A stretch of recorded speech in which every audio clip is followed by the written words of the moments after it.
बुंदेलखंड की धरती पर शक्ति संपन्न विभूतियों का अवतरण हमेशा से होता रहा है। सतयुग के वैदिक इतिहास में भगवान श्री शंकर ने जटाशंकर धाम में भयंकर दैत्य भस्मासुर का वध किया था। वहीं त्रेता युग में भगवान श्री राम ने चित्रकूट के आरण्यक क्षेत्र को असुरों से मुक्त किया था। द्वापर युग में भगवान श्री कृष्ण की कृपा से पांडवों ने भीम कुंड, अर्जुन कुंड जैसे स्थानों पर तात्कालिक आतिताइयों से जनमानस को मुक्ति प्रदान की थी। वेदों के सृजनकर्ता महर्षि वेद व्यास जी का जन्म भी कालपी में ही हुआ था। इसी क्रम में कलयुग के प्रारंभ से लेकर वर्तमान तक अनेक दिव्य आत्माओं ने मानवीय काया धारण की और लोक कल्याणकारी कार्यों को गति प्रदान की। वर्तमान में श्री बागेश्वर धाम की चमत्कारी घटनाओं ने लोगों को आकर्षित करना शुरू कर दिया है। अल्पकाल में ही अनगिनत लोगों ने अपनी भौतिक समस्याओं के निदान के लिए इस धाम को श्रेय देना प्रचारित किया। अध्यात्म के तल पर शक्ति साधना का परिणाम जानने की जिज्ञासा से हम भी प्रेरित हो उठे और पहुंच गए मध्य प्रदेश के छतरपुर जिला मुख्यालय से 30 किलोमीटर पूर्व में स्थापित श्री बागेश्वर धाम, जहां पीठाधीश्वर आचार्य धीरेन्द्र कृष्ण जी शास्त्री के मार्गदर्शन में देश के दूर दराज इलाकों से आए समस्याग्रस्त श्रद्धालुओं की भीड़ अपनी भौतिक समस्याओं का समाधान पा रही थी। भीड़ को नियंत्रित करने और व्यवस्था प्रदान करने हेतु यहाँ टोकन पद्धति को लागू किया गया है, ताकि क्रमबद्ध ढंग से आगंतुकों को अपनी समस्याओं का विस्तार बिना कहे जानने और फिर उसका निदान पाने का अवसर प्राप्त हो सके। डॉक्टरी भाषा अनुसार इनको ओसीडी नामक बीमारी है। डॉक्टरी भाषा अनुसार ओसीडी नामक बीमारी है। सही, जो हम पर्चे पर लिखेंगे वो यही बोलेंगे। आप जो पूछने आए हैं वो पूर्ववती ही पर्चे पर लिख गया। आप जो बोलने वाले हैं उसको हमने पहले से क्रमबद्ध करके रख दिया।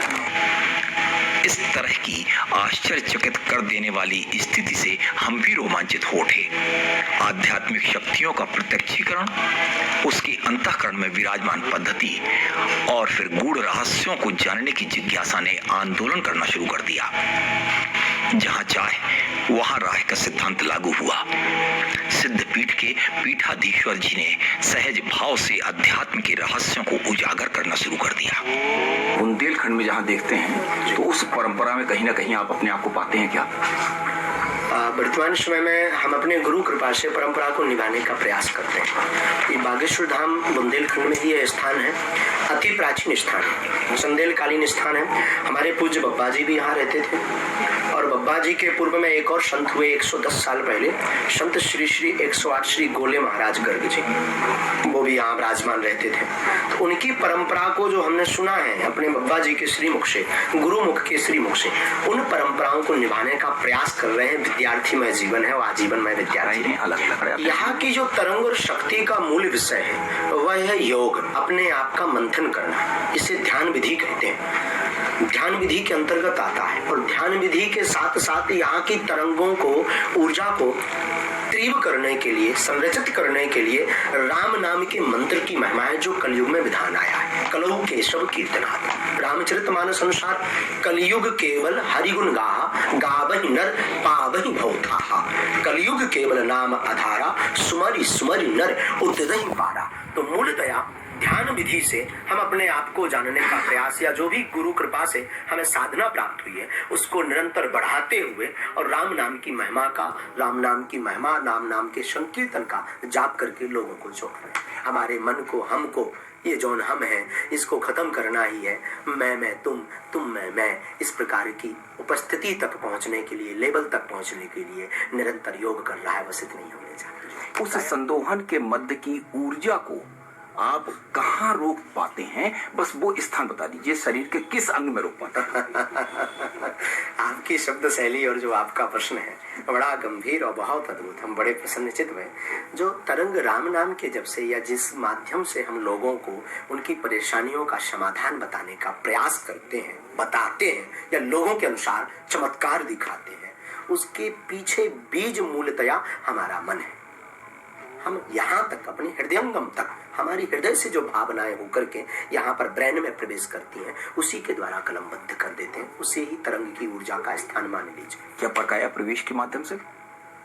शायद परकाया प्रवेश के पहले जो साधना का विधान हमारे वैदिक ग्रंथों में है, उस विधान को एक क्षण में आप करके और परकाया प्रवेश करके उनकी मना स्थिति को पढ़ के और उसको लिपिबद्ध करना, ये तरंग विज्ञान के जो आध्यात्मिक राडार हैं, उन राडार के ऊपर भी कैसे अंकित हो जाता है इतने कम समय में। इसके लिए किस स्थान को, मैंने जो कहा था, फिर वहीं आते किस स्थान पर ऊर्जा का संकेत? मन एकाग्रचित करना। मन एकाग्रचित के साथ ही इस तरंग ये स्थान वो मूल है। इतने सारे लोगों का आप प्रारब्ध काट रहे हैं, इसको आप किस रूप में उस प्रायश्चित को करते हैं वो और बता दें। प्रतिक्रिया आपने पूर्ववत देखी है दरबार में, उसमें हम प्रारब्ध नहीं काटते। प्रारब्ध राम नाम का जप, और जो व्यक्ति आता है उसका पुरुषार्थ स्वयं काटता है, उसे विधि बतलाई जाती है। 21 मंगलवार आई है, विधि ही प्रारब्ध काट रहा है और राम नाम का जप ही प्रारब्ध काट रहा है। और जो मंत्र अंकित किया जाता पर्चे पर, वो मंत्र ही प्रारब्ध काट रहा, और वह मंत्र सभी बीज होते हैं। वो जो मंत्र अंकित किए जाते हैं पर्चे पर, उसी की बड़ी महिमा है मंत्र की। वो बीज मंत्र दिए जाते हैं। मंत्रों से जो ऊर्जा होती है, उस ऊर्जा को बॉडी में एक्टिवेट करवाने के लिए मंगलवार को बुलाते हैं, और उसका जो रोग होता है, अमुक अमुक प्रश्न होते हैं, उस पर कृपा होने लगती है और वो चमत्कार समझता है। और कर्म के सिद्धांतों के जो तल हैं, उन तलों को कम करता है या काट देता है? क्योंकि अभी तक जो देखा गया कि प्रभाव को कम करने की स्थिति सामने आती थी। काटना बहुत लंबी संरचना है। कर्म को, पाप को कोई भी मैट नहीं सकता है, गति को कोई भी मैट नहीं सकता है। उसे हम भगवत कृपा से, हनुमान जी की प्रेरणा से, मंत्र जप के प्रभाव से, उदाहरण तौर पर एक्सीडेंट अगर हमारा ट्रक से लिखा है तो मंत्र बल प्रभाव से साइकिल से हो जाएगा, साइकिल से हो जाएगा। इसे कम करना कह सकते हैं आप। काटना कदापि ना कोई कह सकता, न ऐसा हुआ है। केवल एक महादेव हुए हैं जो काट सकते हैं, भाभी मैट सकट त्रिपुरारी, ये रामचरितमानस का है।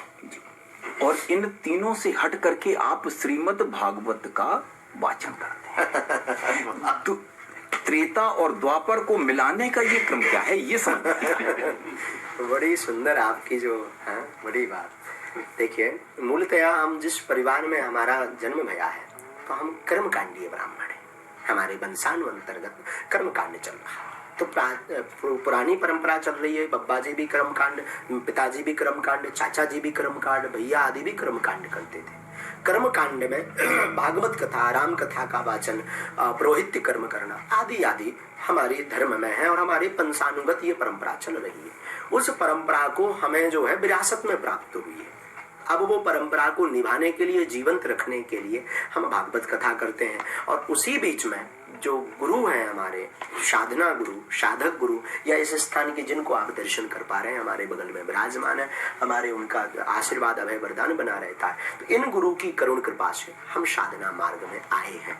और साधना के मार्ग के साथ साथ एक दरबार की पीठ, एक अलग से अनुभव, लोगों को धर्म से जोड़ने का एक माध्यम ये भी। और दोनों धर्म से जोड़ने का है। राममय कृष्ण है, कृष्णमय राम है। द्वापर और त्रेता युग अलग हो सकते हैं, पर युग के जो युग प्रवर्तक परमात्मा पर ब्रह्म है, वो अलग नहीं थे मेरी दृष्टि से। नहीं किया, उसकी उपासना करना चाहिए, साधना।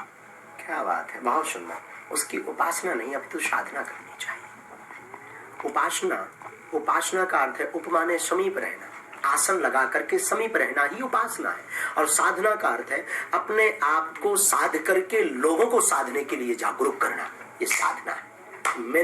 हमने इस शरीर ने, इस दास ने, गुरु कृपा से हमने उपासना के मार्ग को नहीं चुना, अपितु साधना के मार्ग को चुना है। और साधना मार्ग को चुन करके लोगों को साधना से जोड़ने का प्रयास कर रहे हैं। हर रोग की दवा हनुमान जी के चरणों में है, क्योंकि चारों युग परिताप तुम्हारा, दैहिक, दैविक, भौतिक, तीनों में से कोई भी आपका भाव हो, वो तीनों एक ही जगह पूर्ण हो सकते हैं। ऐसा प्रयास करने के लिए आज भी साधना कर रहे हो, करते रहेंगे। ये बाह्य शक्तियां किन किन पायदानों पर होती हैं और विज्ञान उसे कहां तक मान्यता देता है, भूत प्रेत से लेकर के ऊपर के पायदान तक, देवी देवताओं तक, इसको कैसे प्रमाणित किया सकता है कि इस तरह के भूत प्रेत और योनियां होती हैं?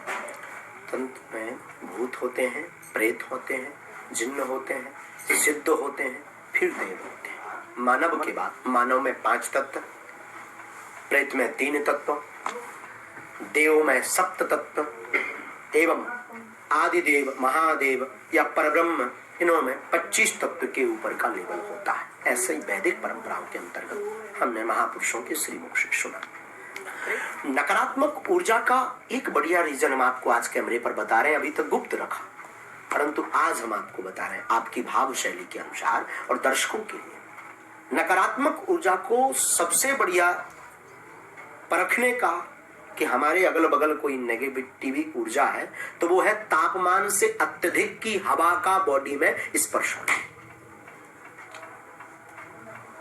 तापमान से अधिक 33 तापमान सेल्सियस है और एकदम से 39-40 सेल्सियस की हवा आपके शरीर को पकड़ के फिर -33 आ रहा है, तो आप समझिए हमारी बॉडी के बगल से कोई नकारात्मक ऊर्जा गुजर गई, या वह है या उसकी कोई मौजूदगी है, या वो अपने आप को आभास करवा रही। ये थर्मामीटर हमारी विज्ञान अनुसार, हमारे शास्त्रों अनुसार, महापुरुषों अनुसार, बिल्कुल बहुत सुंदर आपने हमें संज्ञान में दिया। कई बार बदबू, शरीर जलने की बदबू, केस बाल जलने की बदबू अथवा गंदगी की बदबू एकदम से आकर के चली जाना और ऐसी कोई उपस्थिति वहां पर ना हो, वो जो है गंदगी की बदबू आना, स्मेल आना भी प्रेत विद्या का मौजूद होने का अनुभव करवाती है। जिसका भौतिक बाद पर बल चल सके, भौतिक वस्तुओं पर बल दिखा सके, वो भूत है। प्रेत भौतिक वस्तुओं पर बल नहीं दिखा सकता सिवाय बॉडी के। प्रेत काया में दिखाता है, प्रेत काया में दिखाता है, तो भूत काया के साथ साथ माया में भी दिखाते हैं। पहाड़ी खेरा रोड में माता झूलन देवी के स्थान के बगल से एक गौड़ का स्थान है, वहां पर आज भी जेसीबी चलती नहीं,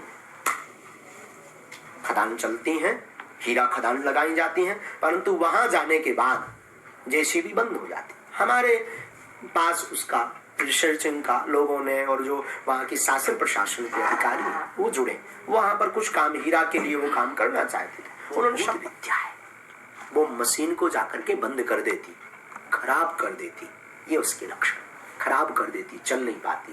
भूतिया गांव, राजस्थान में एक भूतिया गांव के नाम से एक गांव प्रसिद्ध है और वहां पर भी रात को लाइट नहीं जलती। ये भूत का होने का मौजूदगी, ये दूसरा तत्व है। इनके साथ संवाद कैसे किया जा सकता है? भूत के साथ संवाद करने के लिए उसकी स्वयं की अनुमति रजा होना बहुत जरूरी है। तो क्या प्लेन चिट और इनके माध्यम से भी भूत से संवाद किया जा सकता है?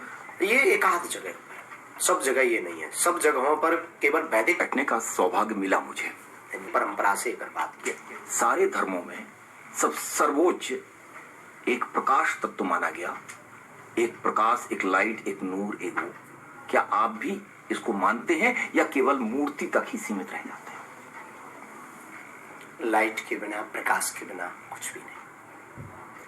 सर्वोच्च परमात्मा का स्वरूप तेज है, सर्वोच्च परमात्मा का स्वरूप तेज है। कोटि सूर्य समप्रभा, प्रति उत्तर से बहुत बहुत अनंत में व्याप्त ज्ञान को मानवीय जीवनियों हेतु सुलभ कराने का क्रम निरंतर जारी रहेगा। आगे हरि इच्छा।